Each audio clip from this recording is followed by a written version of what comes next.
So you're at the movies, excited for a great night out. You're looking at the posters, checking out what's on offer. Oh, that looks like an interesting one, yeah. That looks pretty good. Let's do it. You grab your popcorn, your drink, your peanut glossets or M&Ms. You empty those into the popcorn because you know what the f*** you're doing, and you settle in for a great movie. 2 hours later. You exit the theater, in shock, appalled at the absolute garbage that you just sat through. This was not epic, thrilling, or funny. This was not romantic, dramatic, or fun. This was And so, you had unknowingly entered into the disappointing world of great movie posters for terrible movies. So I've been collecting movie posters for over 20 years, and in that time, I have purchased several of what I would call great posters for terrible movies. And I want to be clear, when I use the term terrible, I'm talking about films that have a rotten rating on Rotten Tomatoes and an IMDb score of below 6, which in IMDb terms is pretty bad. Number 5, Bloodbath from 1966. We're in a vibrant, multicolored dungeon while a shadowy figure slowly lowers a screaming victim into a bubbling pool of hot crimson blood, while the terrified but gracefully poised woman has just noticed the skeletal remains of previous bloodbathers. I absolutely love this poster. I put it up every Halloween season. I love the use of rich colors on the dungeon walls, and that tagline and typography are wonderfully over the top. The shrieking and mutilated victims caged in a black pit of horror. Shock by shock, you will feel the chilling terror. It really looks like we're in for a terrifying Technicolor fright fest. This movie is terrible. First of all, the movie is not in color, but in black and white, and to even call it a movie is a little generous, given that its runtime is 1 hour and 2 minutes. It's actually footage from 3 different films cobbled together by famed low-budget master Roger Corman. He hired Francis Ford Coppola to script supervise a European spy film production, but the footage that was sent back to Corman was apparently unwatchable. He hired another director, Jack Hill, to try and salvage the project by filming new scenes and changing the film into a horror movie. When that also failed, he hired another director, Stephanie Rothman, to shoot new scenes and rework the whole story. And that's how we got Bloodbath, a trippy little mindfuck of a movie that has visible crew members, extended beach sequences because they were free locations, and a bloodbath that is actually hot wax. The villain is a painter, or sometimes a vampire, played by a different actor, because I have no idea. Number 4, Eliminators from 1986.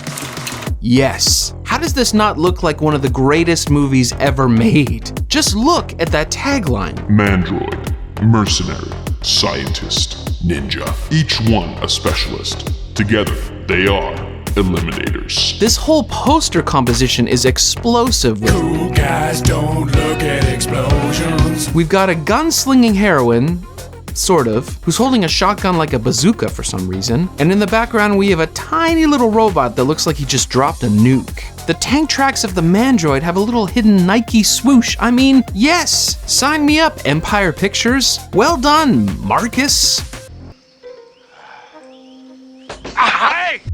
This movie is terrible. You're probably thinking that you never actually get to see this knockoff Terminator on tank tracks, but you do.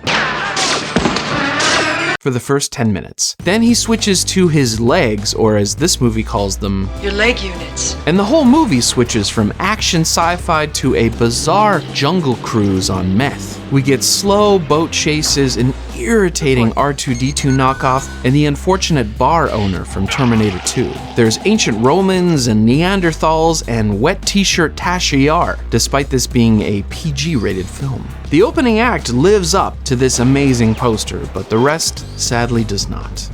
Number 3, Alien from LA, Kiss, Kiss, Kiss, Kiss from 1988. Kathy Ireland. Supermodel Kathy Ireland, exploring a vast underground city while effortlessly looking spectacular. Backpack, crop top, flashlight, big hair. The people at the center of the earth are about to get a visitor. This poster has an amazing amount of detail, from Ireland's torn jeans to these mountain ranges and skyscrapers. The colors are striking, and the entire poster has a fun comic book panel vibe, the promise of a fantastic adventure. Incidentally, the artist responsible for this poster, Larry Salk, also painted this masterpiece. He transcends time and space. He sickens me.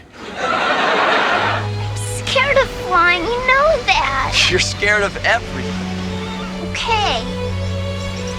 This movie is terrible. This is Kathy Ireland's on-screen debut, and it painfully shows. She spends the whole runtime using this grating, squeaky voice. You said I was special.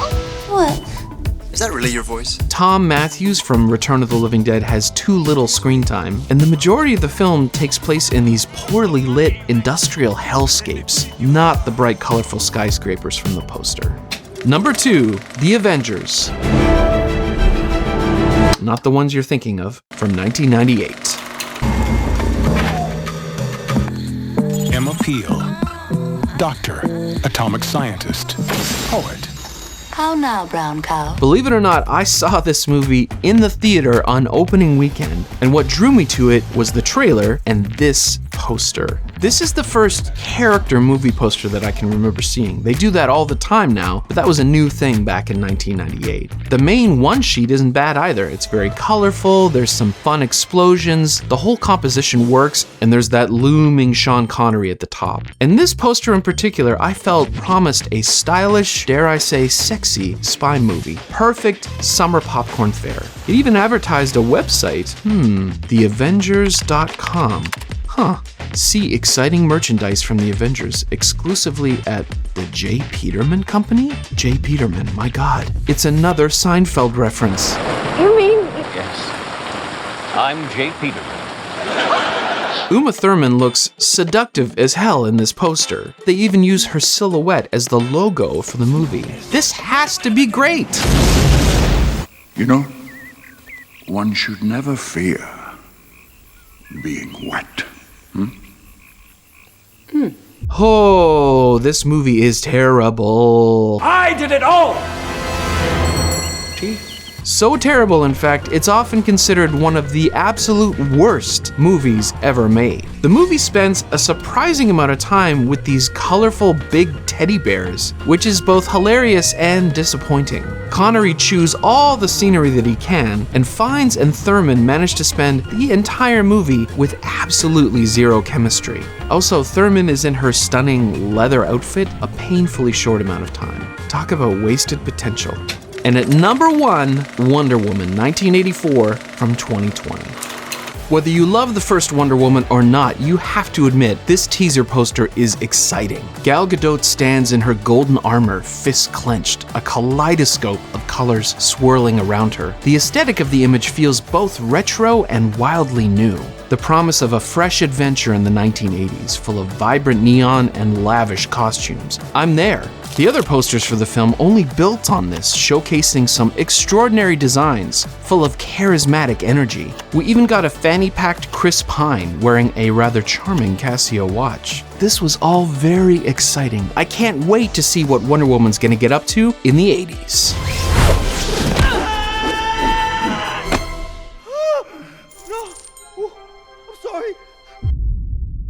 This movie is terrible.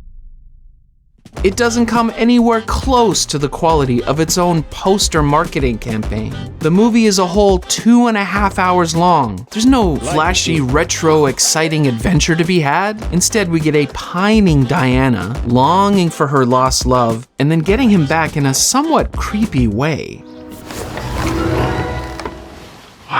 And Kristen Wiig turns into a cheetah. Why not wish for more? So those are 5 great posters in my collection that happen to be for terrible movies. But that's just my opinion. What do you think of these movies? Maybe you love them. Maybe you love the movie but don't love the poster. Let me know in the comments. And while you're down there, like this video and subscribe if you want more movie poster content. So over on my Patreon, I give away some sort of item with most episodes that I do. And for this particular episode, I'm giving away a 4K copy of a movie that I would say is great and also has a great poster. 2012's Looper, written and directed by Rian Johnson. I feel like this movie isn't talked about as much as it should be. It's really, really interesting. It's got great performances. I'm just gonna pretend like I didn't order 2 copies by mistake. Okay, so check out my Patreon for details on how you can win this. Thank you so much for watching. I hope you learned something about movie posters, and I can't wait to show you more.